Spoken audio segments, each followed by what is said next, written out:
Bonjour, c'est Gilles sur boursicoté.com. Voici l'analyse technique Forex et matières premières pour cette journée du jeudi 13 août 2015. Nous commençons donc par la paire de devises euro-dollar. Hier, je vous indiquais une configuration surachetée en abordant ici cette zone de résistance à 1,12 qui était assez probable d'avoir une consolidation. C'est ce que nous avons eu aujourd'hui. Je donnais comme objectif ici la zone des 1,1066 ou la moyenne mobile 20 exponentielle.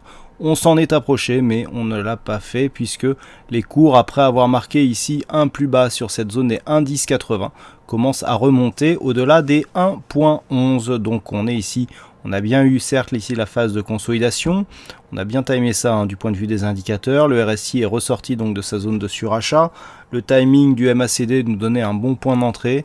On a marqué cette petite phase de consolidation et on repart à la hausse. Si on trace les retracements de Fibonacci, eh bien nous avons une consolidation qui s'est approchée du retracement à 38,2% de Fibonacci. Donc on est toujours dans une dynamique forte qui sera confirmée sur une rupture haussière de cette zone des 1,1202. Donc toujours un point haut, toujours une dynamique haussière donc sur le point de vue court terme sur cette paire de devises euro-dollar. Attention, il faut confirmer maintenant que le point bas a été marqué. Si on invalidait ici et que l'on continuait finalement après ce petit rebond à baisser, la dynamique serait affaiblie si on venait chercher ici la zone des 50,61,8 et il ne faudrait pas dépasser ici la zone des 1,0988, retracement à 61,8% de Fibonacci, pour commencer à invalider la poursuite de cette phase haussière suite à cette dynamique. Sur le dollar yen, malgré le dépassement des 125 yens pour un dollar, eh bien on n'arrive pas à rester au-dessus et le mouvement du jour invalide ici le début de hausse que nous avions eu. Donc on vient ici s'approcher sur cette zone des 123,80 qui était déjà précédemment une zone horizontale assez intéressante à jouer. Voilà pourquoi je la rajoute. Donc on est venu ici tester, on a de nombreux contacts, on a eu celui-ci, là ici on a eu une zone de contact, ici résistance, ici support, et donc on revient encore valider cette zone comme zone de support. 123,80, donc une zone significative qui ne cache pas le fait qu'on peut rentrer potentiellement ici dans une phase de baisse, puisque on a une alternance forte ici sur le contact des bandes de Bollinger, les bandes de Bollinger qui s'écartent, et le rebond technique revient chercher ici la moyenne mobile 20 exponentielle en pointillé rouge. Ce setup ici est assez fréquent. Enfoncement ici de la bande de Bollinger, si on reste ici avec la moyenne mobile comme zone de résistance, c'est un bon point d'entrée pour jouer la continuité du short, mais qui ne sera validé que sur un retour, voire un dépassement de cette zone des 123,80. Donc pour l'instant on est plutôt baissier, mais il faut que cela se confirme donc par ce mouvement.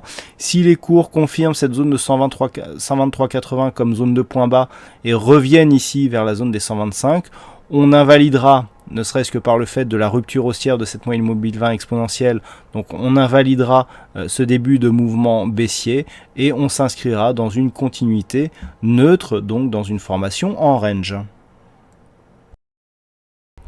Et enfin pour l'or, après avoir validé hier un contact ici avec le retracement des 38,2% de Fibonacci, eh bien là aussi nous avons une petite phase de consolidation qui nous ramène vers la moyenne mobile 20 exponentielle.